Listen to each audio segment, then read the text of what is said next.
सांसद, आपके प्रधान, आपके जिला प्रमुख, आपकी पार्टी का पूरा नेटवर्क है, उसके बाद भी अगर कोई ब्यूरोक्रेट काम नहीं कर रहा है तो मैं समझता हूं कि ये तो उनकी पार्टी का फेल्योर है। चाहे किसी की भी पार्टी हो, चाहे भारतीय जनता पार्टी हो, चाहे कांग्रेस हो, ब्यूरोक्रेसी के ऊपर ये दोषारोपण करना कि इनके कारण से हमारी योजनाएं सफल नहीं हुई, मैं समझता हूं एक झूठा आरोप है। ये उनकी खुद की कमियां है, उसका इम्प्लीमेंटेशन। लेकिन राजेंद्र जी, अक्सर कर इस तरीके की बातें आती है, चाहे पार्षद हो, चाहे विधायक हो, चाहे सांसद हो और चाहे मंत्री हो, सब वही कहते हैं कि साहब ब्यूरोक्रेट्स हमारी बातें नहीं सुनते, ब्यूरोक्रेसी हमारी बात नहीं सुनती, इस वजह से काम नहीं हो रहा है, हमको जनता के सामने जा रहा है, उनके सामने हमको बात करनी। वो आप सही कह रहे हैं। दरअसल में क्या है कि जो कार्यपालिका है वो तो निष्पक्ष रूप से काम करना चाहती है, और जिस पार्टी की सरकार होती है उस पार्टी के जो भी पदाधिकारी होते हैं, उसके जो भी निर्वाचित प्रतिनिधि होते हैं, उनकी भावना ये होती है कि वो अपने कार्यकर्ताओं की, अपने जो भी समर्थक लोग हैं उनकी, या अपनी पार्टी की रीति नीति के हिसाब से काम करे। और कार्यपालिका का दायित्व ये है कि वो निष्पक्ष रूप से काम करे, वो एक हमारी संवैधानिक व्यवस्था है उसके तहत रहकर काम करे। यहां एक विरोधाभास पैदा होता है, और यही विरोधाभास से ये सामने आता है।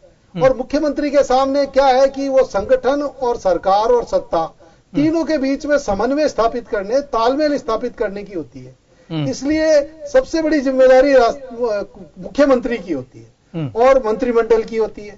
तो ऐसी स्थिति में कार्यकर्ता पार्टी का ये चाहता है कि मेरी मर्जी के काम हो, मैं जिसको चाहूं उसको ठेका मिले, मैं चाहूं जो एसएचओ लगे, मैं चाहूं जो वहां एसडीएम लगे।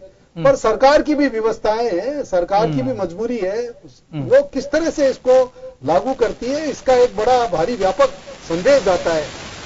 संवैधानिक व्यवस्था के रहते हुए इसी तरह से काम कर सकते हैं ब्यूरोक्रेट, इसलिए कई बार समस्या पैदा होती है। बिल्कुल, तो सही बात है। बिल्कुल, आपका कहना बिल्कुल वाजिब है, क्योंकि कई तरीके की जो है वो परेशानियां सत्ता और संगठन के साथ जो है, उसके साथ साथ सरकार और उसके साथ साथ ब्यूरोक्रेसी के साथ में भी वो है। और इसी चीज को दुरुस्त करने के लिए ब्यूरोक्रेट्स के साथ किस तरीके से काम करें, किस तरीके से योजनाओं का क्रियान्वयन हो सके, उसकी मॉनिटरिंग किस तरीके से हो सके, इसको लेकर एक अनूठी एक नवाचार जो मुख्यमंत्री वसुंधरा राजे उनका करने का है। और इसीलिए सारे जिले के कलेक्टर्स को बुलाया गया, सारे एसपीस को बुलाया गया, ताकि कानून व्यवस्था को किस तरीके से दुरुस्त किया जा सके और क्या कुछ नए प्रयोग किए जा सके, इन्हीं सभी चीजों को लेकर एक ये बात है। और कलेक्टर कॉन्फ्रेंस, एसपी कॉन्फ्रेंस जो है, ये इसी की परिणति। और अगर इसको लेकर अगर हम काम करें, क्योंकि सबसे बड़ी बात यही है कि अगर हम देखें तो सभी को संतुष्ट करना किसी के बूते की बात नहीं होती है। ऐसे में किस तरीके से सरकार की जो कल्याणकारी योजना है वो जनता तक पहुंच सके, यही एक उद्देश्य है। और इसी उद्देश्य को लेकर अगर सरकार चल रही है तो ये एक नवाचार है, और कलेक्टर एसपी के माध्यम से जिलों का विकास हो, और जिलों का विकास होगा तो प्रदेश का विकास जरूर होगा। फिलहाल एक ब्रेक के लिए रुक रहे हैं, और ब्रेक के बाद लौटेंगे तो बात मिलाप की करेंगे।